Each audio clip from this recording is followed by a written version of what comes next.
mais bonjour. Je suis Benjamin Kroll de twitchfilm.com. Je suis avec le réalisateur Fabrice Louvels, ici pour son très bon film Alléluia. Et on va faire une petite interview. Merci. Michel vous attend pour un déjeuner en toute simplicité. Attentionné. C'est ce que ça veut dire. Qu'il fasse tout ce que tu veux. Ouais. Ça peut être bien comme amoureux pour ta maman, ça. Je suis content de faire votre connaissance. Vous êtes encore plus jolie que sur la photo. Alors à la passion et aux bonnes choses. Je n'ai jamais été aussi bien de ma vie. Je te revois quand?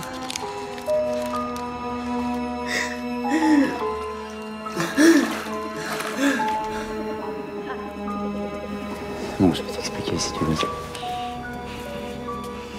Tu sais, j'ai pas vraiment de magasin de chaussures. Je sais. Tu devrais rentrer chez toi, Gloria. Tu continueras à faire ce que tu fais. Et moi, je t'assisterai.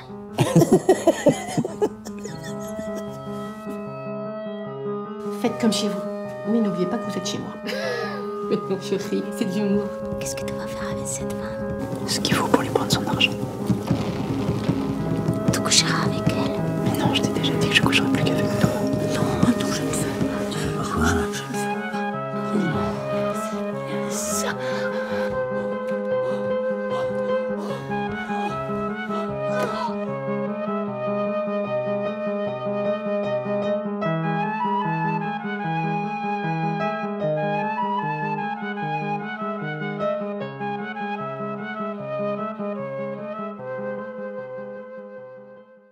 Comme le film est tiré des faits réels, est-ce que c'était difficile en fait en travaillant le scénario de naviguer le fait qu'il y avait des choses, le contexte réel et c'était pas un scénario complètement fictionnel? Non, parce qu'en fait, l'histoire réelle m'intéresse peu. C'est-à-dire que pour moi, c'était la possibilité de démarrer sur une base concrète. En fait, pour la faire courte, j'ai d'abord rencontré une actrice qui m'impressionne beaucoup, qui est Yolande Moreau, qui est une actrice franco-belge assez connue en France et en Belgique. Et je lui ai dit, je veux faire un film pour toi, avec toi. Et elle me dit, c'est une très bonne idée, écris quelque chose, puis tu me revois, tu me reparles. Je dis, ouais, j'aimerais vraiment écrire un rôle de salope, réellement de salope cruelle pour toi, et tendre et folle, etc. Elle me dit, oui, mais super. Et la même semaine, j'ai revu Carmin Profond de Arturo Ripstein. Et en fait, Carmin Profond de Ripstein reprend le fait divers donc, des tueurs de la lune de miel, mais l'installe, l'ancre dans son Mexique natal. Et je me suis dit, mais voilà une idée formidable, reprendre le fait divers et l'ancrer dans un contexte ardennais, belge. Ce serait vraiment impeccable, ce serait super. Et donc j'ai commencé à écrire avec mon scénariste Vincent Tavier, on a écrit, et quand on a terminé le script, on l'a donné à Yolande Moreau, qui malheureusement a décliné parce que le film était un peu trop violent et un peu trop sexuel, et qu'elle était un peu mal à l'aise avec tout ça. Donc voilà, en fait je me suis jamais dit, le point de départ n'a jamais été les tueurs de la lune de miel, le point de départ a été une actrice. Étonnamment. Bon, même si, voilà, après, le film, le projet, avant qu'il ne prenne forme, a pris plusieurs années, parce que je suis parti sur un autre film, et puis après cet autre film, je suis revenu à Alléluia, et j'avais perdu mon casting, il fallait recomposer un casting. Donc voilà, ça s'est passé un peu sous différentes strates, mais je n'ai jamais eu la volonté et l'envie de revisiter les tueurs de la lune de miel. Pour moi, c'était juste la possibilité d'incarner des personnages qui m'apparaissaient bigger than life et très fascinants, quoi. Et l'histoire de couple, l'amour fou, la pathologie amoureuse m'intéressait et m'intriguait énormément. Donc j'ai voulu creuser ça, en fait, avec cette histoire. Avec le nom du film, le titre du film Alléluia, il y a des impressions fort religieuses, mais c'est pas une religion purement catholique. Il y a de vraies influences du Santeria dans le film, les influences même des sectes on trouve dans certains moments.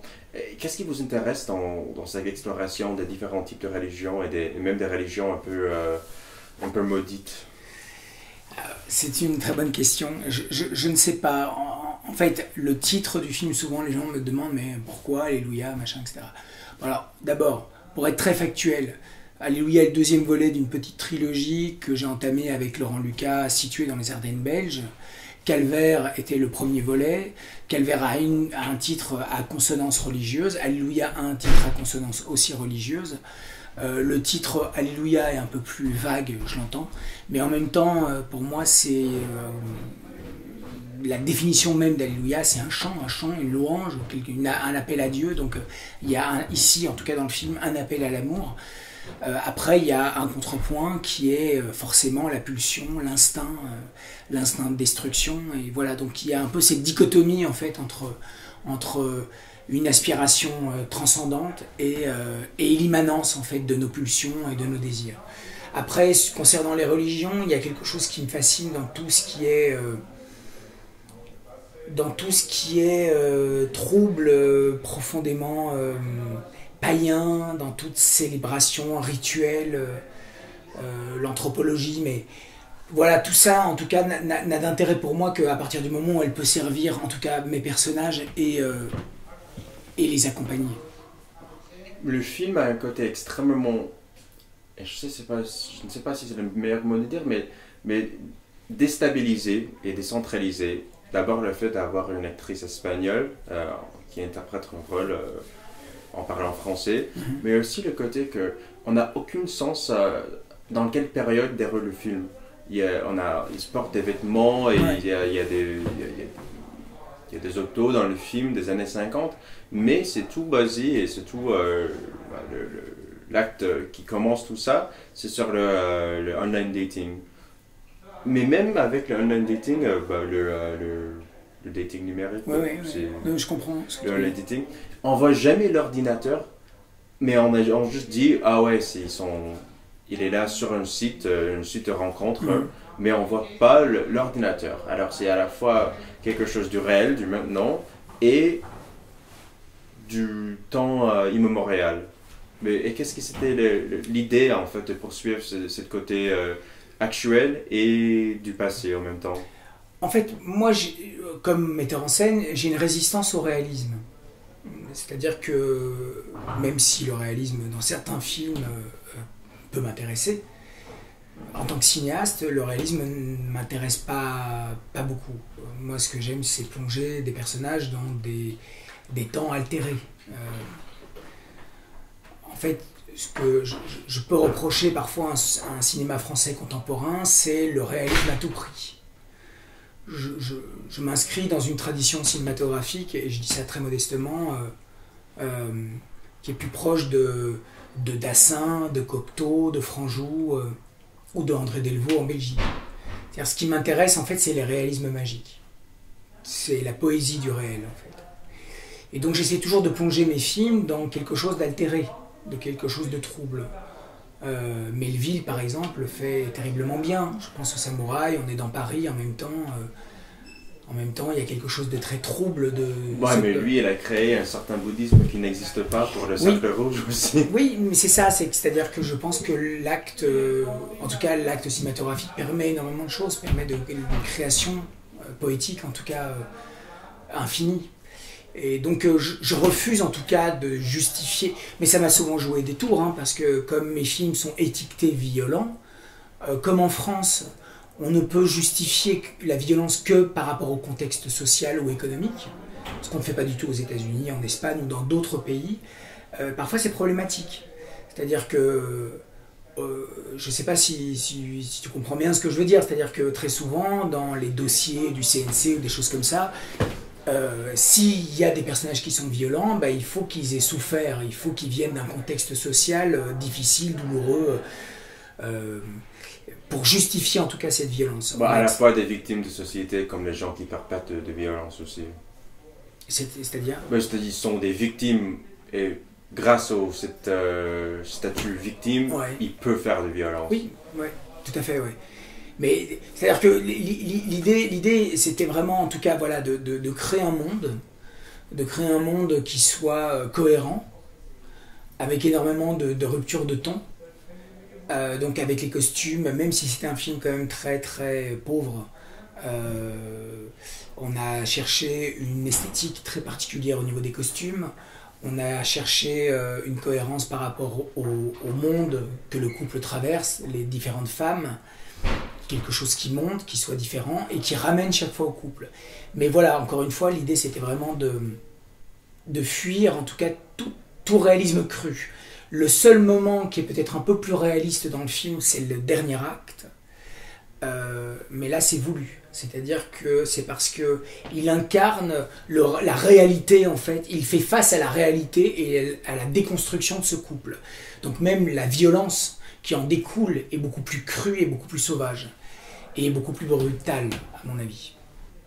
Est-ce que ça répond à ta question? Ouais, mais c'était pourquoi en fait ce choix d'évoquer si fort des années 50? Est-ce qu'il y a quelque chose dans cette esthétique des années 50, même si le film ne déroule pas dans cette époque, qui a vachement vous attiré? Parce que d'abord les années 50 est pour moi une époque esthétiquement en tout cas exceptionnellement forte.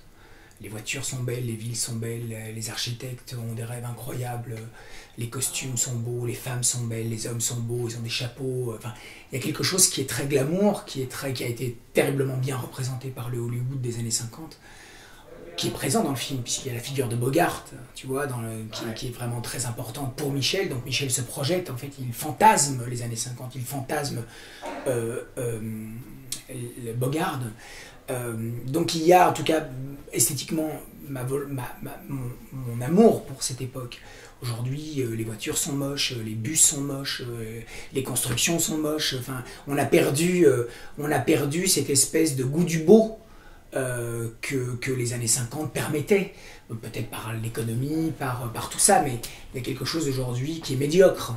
Dans les constructions, dans les voitures, dans les appartements, dans les costumes, les gens s'habillent n'importe comment. Dans les années 50, les hommes s'habillaient comme des hommes et les femmes comme des femmes.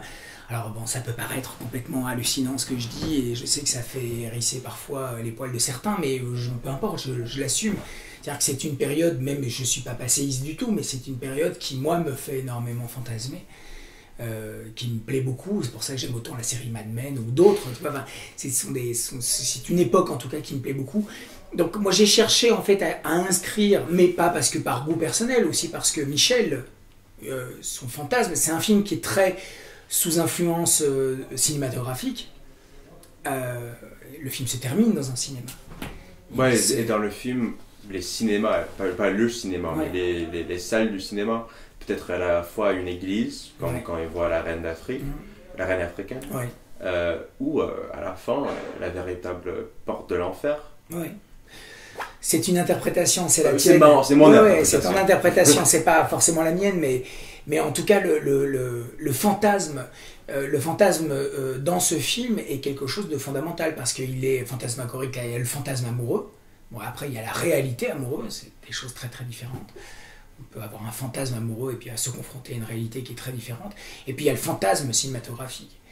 Et en fait, ils vont vivre à travers ça et de ça. Très fort. Donc l'idéalisation en fait de tout ça, les modèles, Bogart, Houston, enfin tout ça, quelque chose qui, moi, me plaisait beaucoup. Ouais. Votre film on peut dire que c'est un film d'une intensité même sauvage parfois. Alors ça devrait assez étonner les audiences. Est-ce que vous avez des moments que vous avez vraiment marqué dans une audience You can Let me say it in English just for this question. The film was really intense, like a violent intensity, and that intensity can play out, on an audience. Is there one specific memory that you have, or one moment where the film had an effect on our audience that even stunned you? Oui, alors étonnamment, par rapport à ta question, c'est pas vraiment la violence qui m'a surpris. Enfin, c'est pas la réaction du public par rapport à la violence qui m'a surpris, c'est plutôt les rires. En fait, ce qui m'a véritablement surpris, bon, alors bien sûr, le scénario était, je pense, il y avait des moments plutôt amusants et parfois drôles. sur le plateau, on s'est énormément amusé à tourner certaines scènes.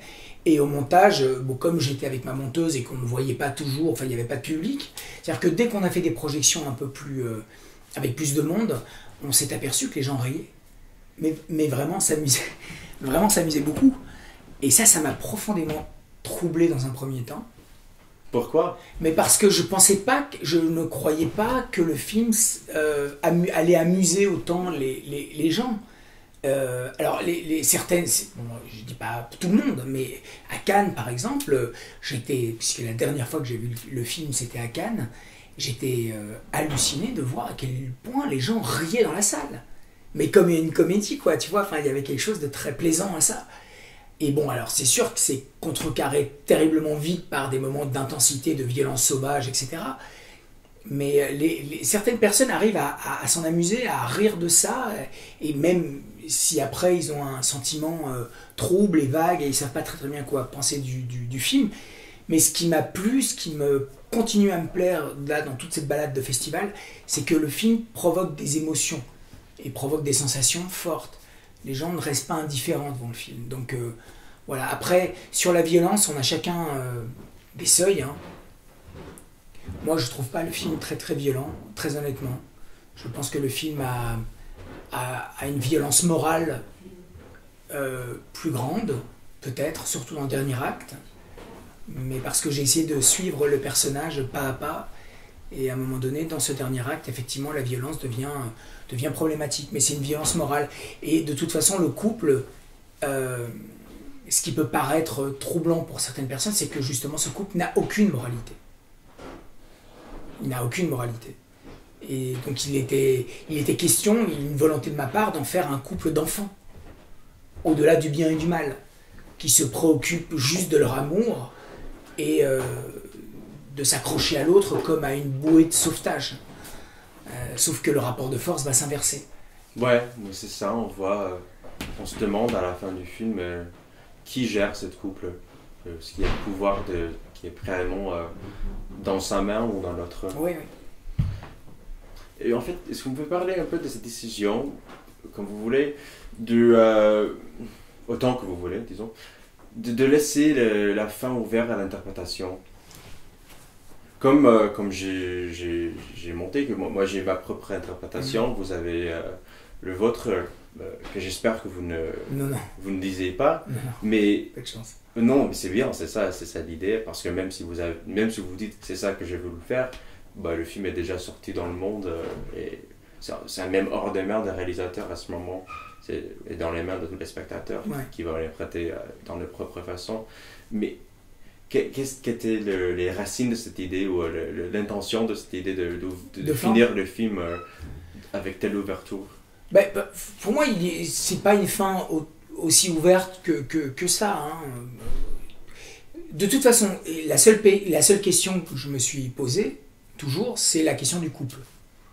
Donc, on a une rencontre, on a un pic et on a un dérèglement. Et à la fin, on a quelque chose qui est irréversible. C'est-à-dire qu'ils ne seront jamais ensemble. Donc en fait, je vais au bout de l'histoire du couple. Après, il y a eu un prologue, il y a un épilogue, et j'ai essayé de terminer dans le fantasme amoureux de ces gens, de ce couple. Qu'ils soient réunis même au-delà en fait, du marasme. Mais bon, après, je ne vais pas aller plus avant parce que mon interprétation, elle n'est intéressante que même pas du tout. Elle n'a aucun intérêt, c'est-à-dire qu'aujourd'hui, ce n'est plus mon film. Tu vois, moi, je suis juste le mec qui l'a fait et donc qui vient te rencontrer, ou qui va dans des festivals et qui parle et qui rencontre le public. Mais aujourd'hui, tu vois, enfin, je suis toujours un peu surpris, même j'étais à Toronto, il y a des gens qui me demandent alors à la fin, est-ce que vous pouvez m'éclairer, etc. Mais moi, j'ai aucun éclaircissement à donner. Je vois pas au nom de quoi je commencerai à expliquer mon propre film, ce serait absurde. C'est pas que je veux faire le malin, hein. C'est juste que ça n'a pas d'intérêt. C'est-à-dire que le film est ce qu'il est. Normalement, il devrait se suffire à lui-même. Donc voilà. Donc après, sur l'interprétation, tout est possible. Et ce qui m'a importé et ce qui m'importe toujours, c'est que le public emmène une partie du film avec lui, une image, une idée, un mot, un regard. Et ça, aujourd'hui, c'est tellement rare, puisqu'on est tellement abreuvé d'images. Et si on arrive à déjà provoquer une image qui reste, c'est déjà miraculeux. Ouais. Bah, mais je peux vous féliciter parce que c'est un film qui m'a marqué avec plusieurs images que j'ai vues il y a un bon quelques mois et qui reste toujours, rejoue toujours dans mon imagination. Est-ce qu'il y a des films et des images qui a fait ça pour vous? Que vous avez vu oui, bien sûr. Moi, je suis très cinéphile, je vois beaucoup de choses. Et mais quels sont, disons, les premiers films qui vous avez mené dans cette direction de réaliser vos propres films?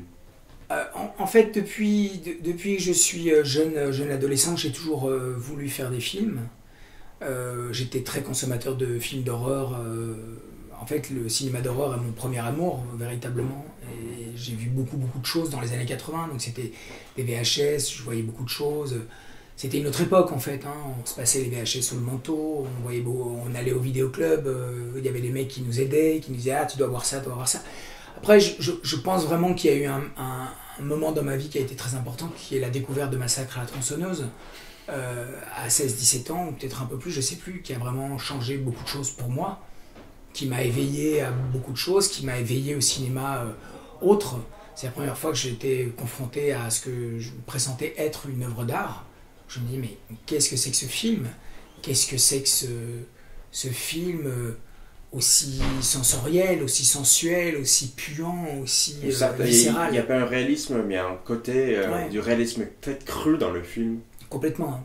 Et surtout à cette époque-là, c'est-à-dire que moi je voyais principalement les films d'Argento, de Bava, de Fulci, les films des chefs-d'œuvre, mais sans une trace de réalisme. Voilà, c'est-à-dire que c'était des films qui étaient très poétiques, très contrastés, très magnifiés par la couleur, par la lumière. Et d'un coup, je prends dans la gueule Massacre à la tronçonneuse, qui est un film qui aurait pu se passer à côté de chez moi, et voilà, avec les cris, la douleur, les viscères, l'odeur du sang, l'odeur de la chair, l'odeur... Et en même temps, c'est un film absurde, et c'est un film très drôle, et c'est un film qui n'a fait que grandir en moi, et surtout qui m'a ouvert beaucoup de portes. En fait, les portes de la perception, pour moi, c'est Massacre à la tronçonneuse. C'est-à-dire que c'est vraiment un film qui m'a ouvert à beaucoup de choses, qui m'a ouvert après à beaucoup de cinéastes. Et en fait, mon éducation cinématographique a commencé là, réellement. Même si j'avais vu beaucoup de cinéma d'horreur avant. Aujourd'hui, je ne suis plus obsédé par le cinéma d'horreur tel que je l'étais adolescent. Parce que, d'abord, je pense que le cinéma d'horreur est en pleine dégénérescence.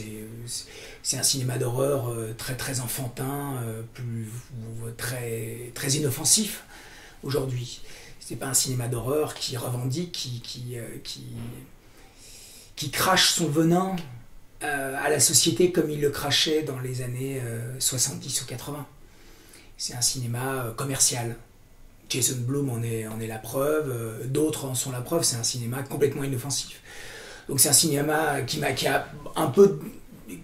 a cessé un peu de m'intéresser. Bon, bien sûr, je regarde toujours un peu ce qui se fait à droite et à gauche, mais voilà, aujourd'hui, depuis longtemps d'ailleurs, je m'intéresse à beaucoup de cinématographie et beaucoup de cinéastes, et voilà, mais...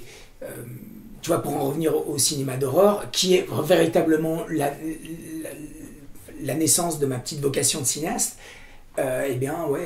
Massacre à la tronçonneuse est vraiment un fondamental pour moi. Et je l'ai dit et redit et répété toujours. C'est pour ça que être à la quinzaine des réalisateurs avec Toby Hooper le même jour a été un honneur pour moi, un plaisir, un vrai miracle, quoi. Et là, le voir ici à Strasbourg, c'est super. Et voilà, quoi qu'on pense de sa filmographie après, le socle reste quand même Massacre, quoi.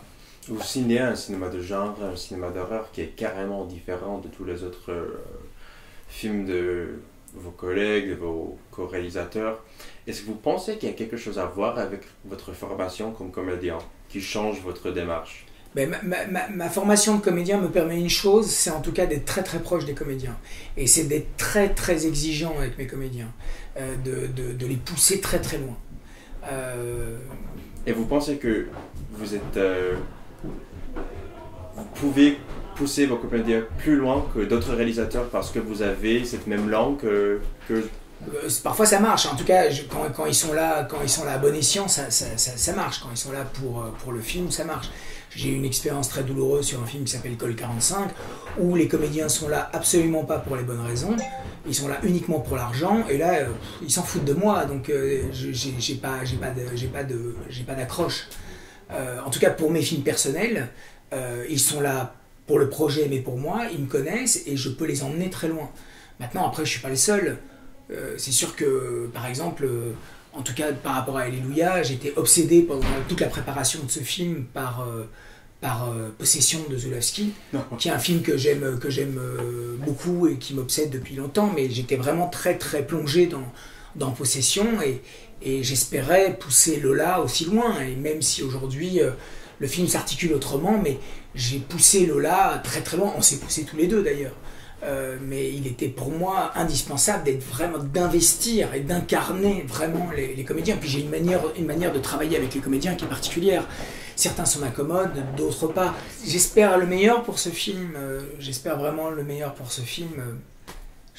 Voilà, je vais encore faire quelques festivals. Le film va sortir le 26 novembre en France, le 12 novembre en Belgique. Après, il y a des sorties ponctuelles un peu partout dans le monde. Le film va faire beaucoup de festivals, il va beaucoup se balader. Et puis voilà, je peux juste dire que ce film est très important pour moi dans mon parcours, parce que ce film m'a vraiment permis de... J'ai vécu une très très mauvaise expérience avant. Cette expérience a failli me tuer en tant que cinéaste. Et revenir avec Alléluia et faire ce film et le faire avec cette rage-là et ce bonheur-là m'a vraiment... m'a permis de renaître, vraiment.